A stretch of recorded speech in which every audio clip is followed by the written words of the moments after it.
Eh bien, bonjour mes amis Rey du 18-25. Aujourd'hui, on va parler des 5 livres qui ont changé ma vie et des 5 livres que je trouve sont les livres à lire dans une vie. Alors, ces livres sont des livres de développement personnel.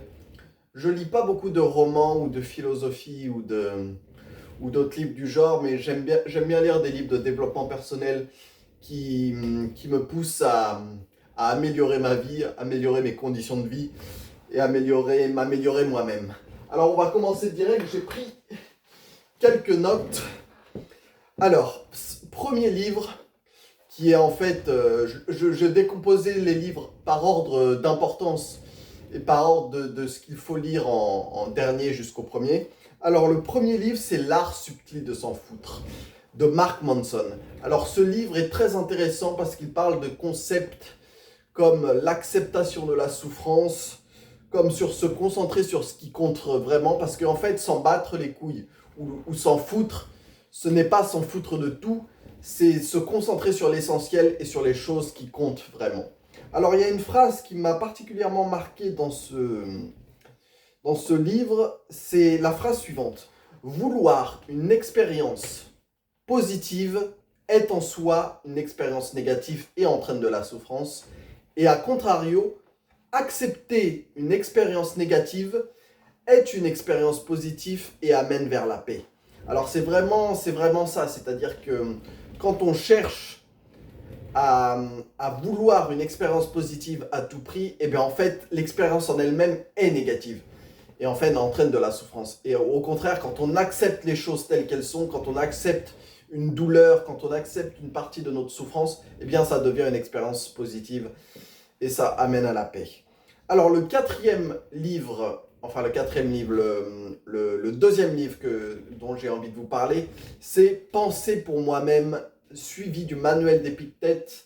Penser pour moi-même de Marc Aurèle, suivi du manuel d'Épictète. Alors ce livre est un livre philosophique sur le stoïcisme, c'est la base du stoïcisme en fait. Et en fait ce livre constitue la base de l'antiquité, de la philosophie antique qu'est le stoïcisme. Alors le stoïcisme, qu'est-ce que c'est? C'est en fait une philosophie antique qui nous dit qu'il faut mettre notre attention et notre énergie sur les choses que l'on peut contrôler. Et en fait, dans ce livre de Marc Aurèle nous invite à accueillir tout ce qui nous arrive en fait, tout ce qui arrive à nous par le destin, c'est l'accueillir. L'accueillir et ne pas y résister.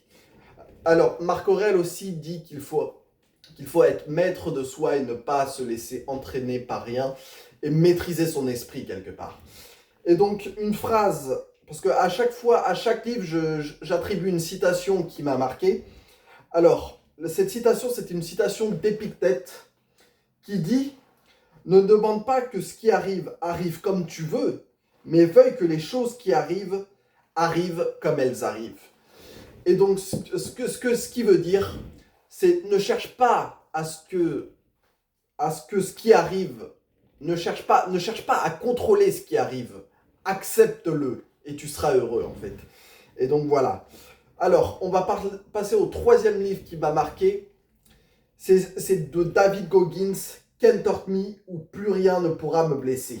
Alors, ce livre retrace l'histoire et retrace l'histoire de David Goggins, qui est en fait un homme qui est né dans une famille avec un père très violent et un père qui pourrait être comparé au diable, hein, comme on pourrait le dire, même s'il n'y a pas vraiment de signification, comment dire, de signification mystique, mais son père était vraiment horrible et il était confronté aussi au racisme à l'école, donc il a vécu une enfance compliquée et en fait, alors qu'il était dératiseur et qu'il dératisait en fait des rats et toutes sortes d'infections.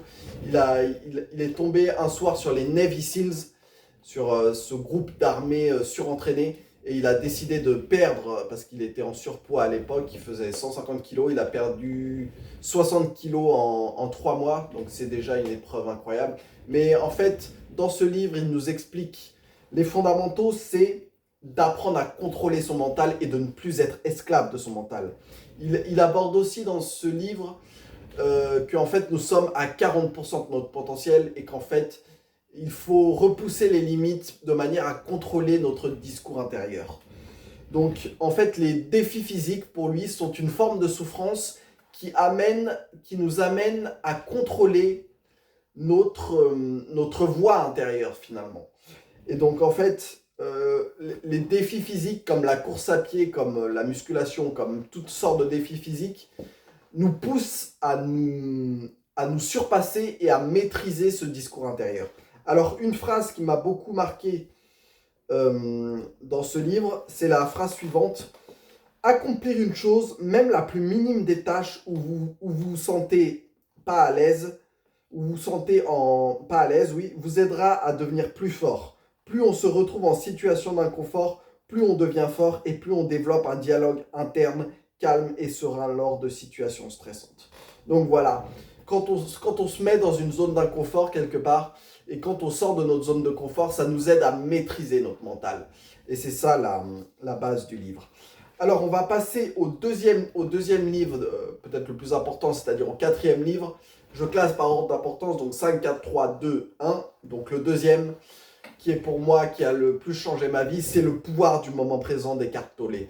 Et ce livre, en fait, vous explique comment revenir dans l'instant présent et qu'en fait, l'instant présent est la seule chose qui existe, en fait. Le passé et le futur sont des illusions, fondamentalement. Le temps est une illusion créée par notre mental, créée par notre ego. Et en fait, une citation du livre qui m'a beaucoup marqué, même si tout le livre se ramène à une citation, c'est-à-dire tout le livre est important parce qu'il aborde des concepts très, très importants. Et l'un des concepts qu'il aborde le plus important, qui est la base du livre, c'est l'identification au mental. Et en fait, l'identification au mental crée une entité qui s'appelle l'ego, qui est en fait une illusion de qui on est. Et en fait, cette identité qui est l'ego, qui est une illusion, en fait, nous pousse exclusivement à vivre en fonction du passé et du futur, donc par anticipation et par mémoire.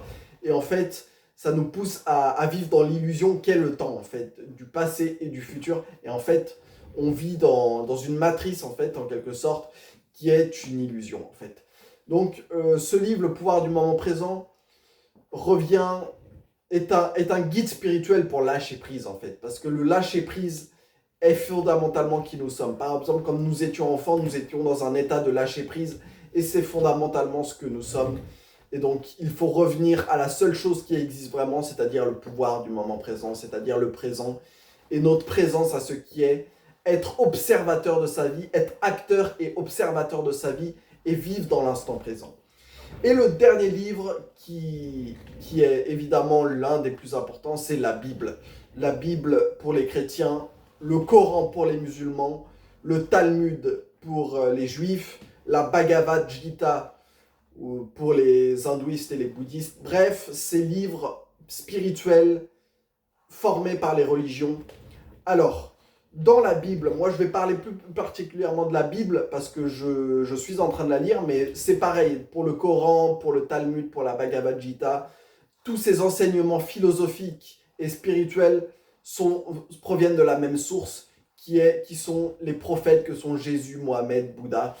Et donc voilà, alors dans la Bible, il y a des concepts fondamentaux décrits par Jésus que sont l'amour de son prochain, l'amour de Dieu et de son prochain, les péchés, le pardon, l'humilité et la foi. Alors je vais résumer la Bible avec une citation de Jésus qui est pour moi une des citations les plus importantes, qui parle de l'amour, en fait, l'amour. Et il dit, Matthieu, chapitre 22, verset 39, « Aime ton prochain comme tu t'aimes toi-même. » Et en fait, c'est vraiment ça, c'est vraiment l'amour.